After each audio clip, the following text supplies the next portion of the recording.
ओम शांति। जरा याद करें, किसने पाला है हमें अपने परम पवित्र प्रेम में। किसने निहारा है हमें प्यार भरी दृष्टि से। किसने बरसाई है अपनी रहमत हम पर।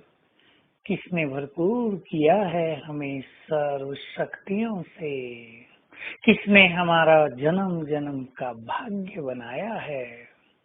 अपनी स्थिति को ईश्वरीय नशे की ओर ले चलें। ये ईश्वरीय नशा हमारी बुद्धि को भरपूर करता है, बहुत सशक्त करता है। ईश्वरीय नशे में रहने से हमारी बुद्धि पात्र बनती जाती है सब कुछ धारण करने के लिए। बाबा ने तो कह दिया है, मैं तुम्हें अपना सर्वस्व देने आया हूँ।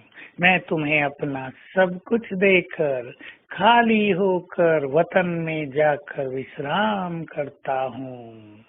मैं तुम्हें अपना संपूर्ण ज्ञान देकर साइलेंट हो जाता हूँ। अब बाबा साइलेंट हो रहे हैं। उनकी शांति हम सब के अंदर भी शांति की शक्ति भरती जाएगी। उनकी शांति इस संसार को भी शांति के अंतिम पथ की ओर ले चलेगी। हम स्वयं को रोज याद दिलाया करें, इन आँखों से इस जीवन में क्या क्या देखा, इन कानों ने इस जीवन में क्या क्या सुना। कान भी निर्मल हो गए, कान भी भाग्यशाली बन गए, कमल समान बन गए। और इन आँखों से क्या क्या देखा, भगवान को हजारों बार देखा। एक सुंदर वरदान उनसे मिल गया, जब चाहे मुझे देखो, जी भर के देखो। क्षण भर के लिए साक्षात्कार की बात नहीं, दिल भर के देख लो। कितना सुंदर हूँ मैं, सत्यम शिवम सुंदरम। निराकार होते हुए भी उसकी सुंदरता हमें कितनी आकर्षित करती है, क्योंकि उसके पास संपूर्ण पवित्रता की सागर हैं वो, गुणों के भंडार सागर हैं वो।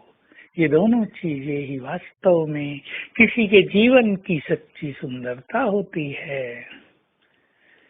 तो इस ईश्वरीय नशे में रहें। आज सारा दिन स्वयं को इस महान नशे में स्थित रखना है। कितना बड़ा भाग्य हमें प्राप्त हुआ।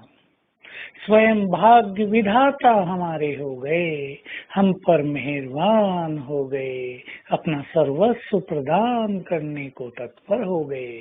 जैसे श्री कृष्ण को दिखाया है, सुदामा की 3 मुट्ठी चावल लेकर उसको सब कुछ देने चल दिए। एक दूसरा वरदान, तीसरा भी देने लगे, सब कुछ तुम्हारा। तो रुक्मणी ने रोक दिया, हमारा हिस्सा भी तो है। परंतु बाबा तो सबको सब कुछ देने में समर्थ है। भाग्य विधाता ही हमारा हो गया और इतना भाग्य देने लगा कि हमें भी मास्टर भाग्य विधाता बनाने लगा। हम मास्टर भाग्य निर्माता बनने लगे। अपनी इस महानता को जरा पहचाने। कितनी बड़ी प्राप्तियां इस जीवन में हम सबको हुई हैं।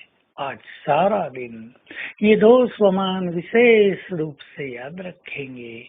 मैं एक महान आत्मा, मास्टर भाग्य विधाता हूँ, सर्वश्रेष्ठ भाग्य की धनी। मेरे हाथ में बाबा ने कलम दे दी है अपना और दूसरों का भाग्य निर्माण करने की। इस कलम का सदुपयोग करें, लिख दें जितनों का श्रेष्ठ भाग्य लिखना चाहें, सिखा दें वे कर्म जिससे उनका जन्म जन्म का भाग्य महान बन जाए, वो दाता बन जाए। तो आज सारा दिन बहुत अच्छा अभ्यास करेंगे। हम मास्टर भाग्य विधाता और महान आत्माएं। और योग अभ्यास में मैं आधार मूर्त, उद्धार मूर्त, कल्प वृक्ष का मास्टर बीज, सारे कल्प वृक्ष की पालना करने वाली आत्मा मेरे सिर के ऊपर ही कल्प वृक्ष खड़ा है और मेरे ये श्रेष्ठ वाइब्रेशंस पूरे कल्प वृक्ष में फैल रहे हैं। ओम शांति।